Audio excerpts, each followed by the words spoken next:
Well, hello again, everybody. Here we are. It's amazing. We're working our way right through the semester. I want to give you in this little brief scaffold some thoughts about our chapter on media and technology. This is a rather short chapter, and it deals with the topic material more from a kind of everyday sense of things, a kind of an overall point of view, rather than a very, very technical sociology of technology kind of a treatment. I do teach a course from time to time called Society and Technology. For any of you who might be interested in learning more about technology in its social context, once you've taken this course, you might keep your eyes peeled for seeing my online course in that subject area coming up at some time in the future. Well, very importantly, media are of concern to us in sociology, primarily because of the impact of media as an agent of socialization. And recall that socialization is that sum total of ways by which we learn how to conduct ourselves within the framework of our society's culture. And we know from a prior chapter and a prior scaffold that socialization involves what we learn primarily from our families, through school, and through our peer group, and then finally mass media, which is the subject matter that we're discussing right at the moment. So I want to kind of emphasize that as what I'll be talking about from this point forward. It comes as no surprise, I'm sure, that electronic media in particular have had a dramatic impact upon how we interact with other people. I have not defined interaction for you specifically before, so let me do so here. Interaction is a special kind of activity in which what we do is determined, at least in part, by the other persons with whom we are in interaction. We know how to conduct ourselves because we occupy a social status in that context, and we are provided a role that tells us what kind of behaviors are appropriate for such a person. Likewise, those with whom we interact are in the same situation. So what we do in terms of interacting with each other is driven in large measure by the kinds of people we are in that situation and what the social expectations are for what we do when we're in that kind of a situation. All of which, of course, are governed by norms, by roles, and by the larger values of the society.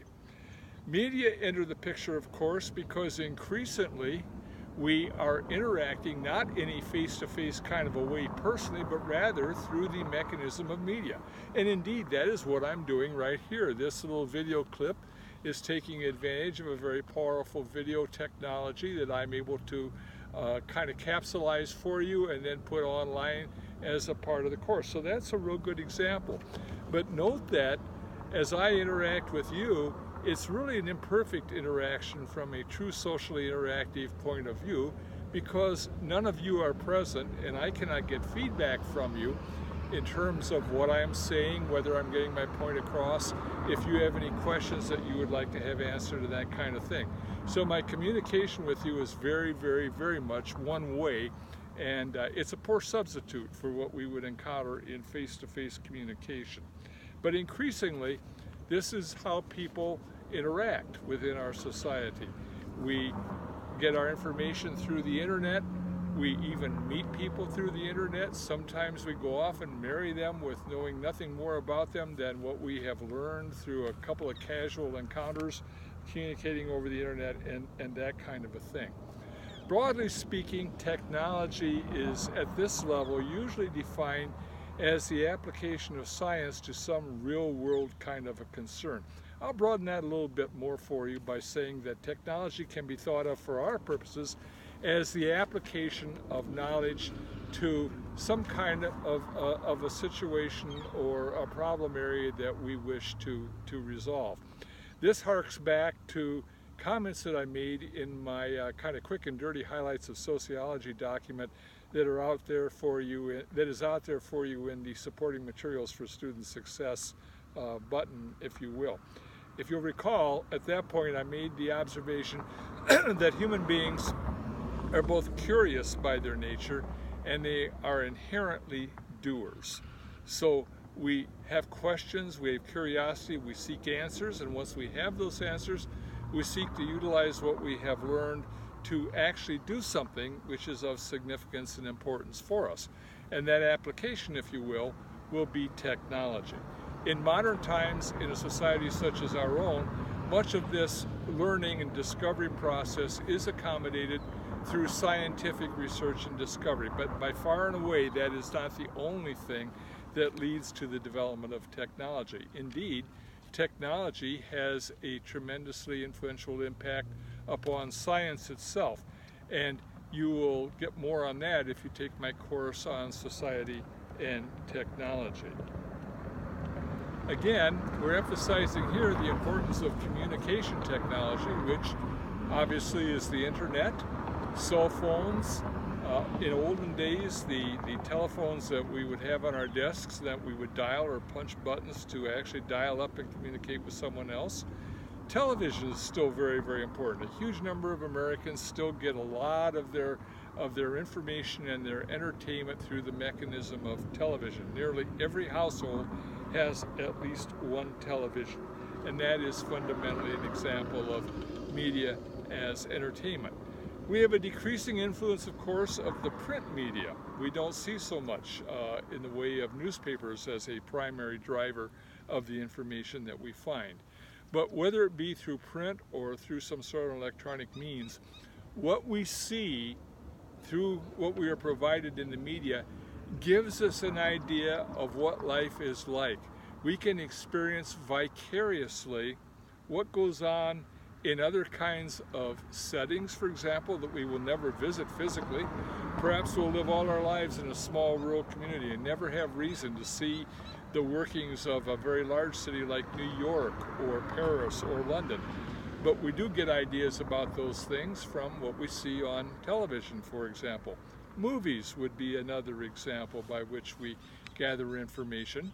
And again, some of the information is about different kinds of people with whom we will never have personal contact. So we can get an idea, for example, of what it might be to be a neurosurgeon because of a doctor show that we watch on television.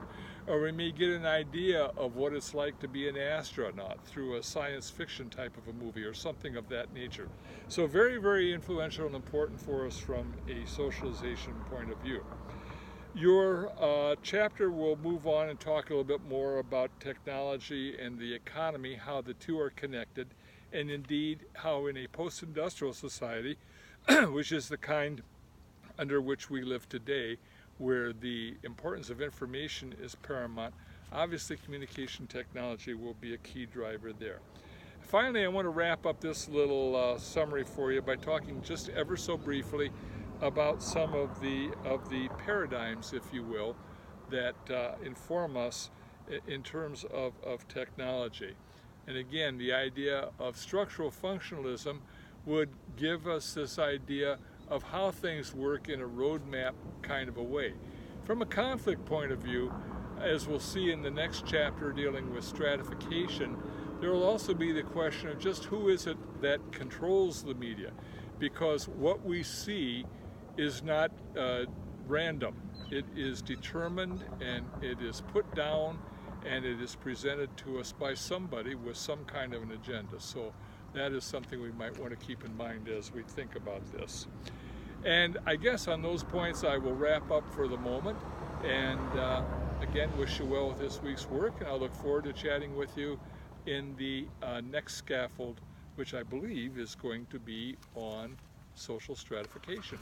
Bye-bye for now.